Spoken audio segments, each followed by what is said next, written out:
Okay, I tell you what, while I'm here, I'm gonna do a real quick plug on this Sargent seat. I bought this bike. It was you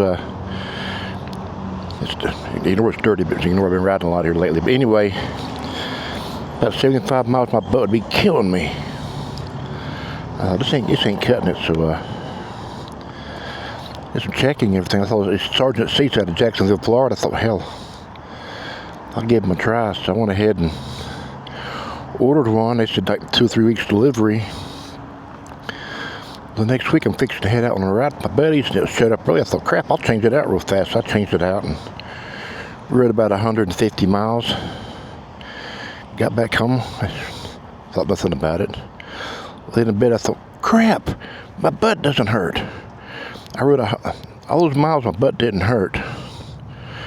I've had several long rides, 150 to 250 miles on the seat, with no issues whatsoever.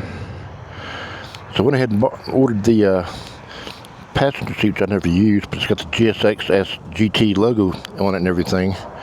It comes with a flashlight on the inside of it, which is really cool, magnetic base. So if you're looking for a really solid seat, man, I'm telling you, for a long ride, Sargent's the way to go. They got seats for just about everything. So if you're looking for a good seat, we can ride a long time, check these guys out, man. Appreciate it. Bye.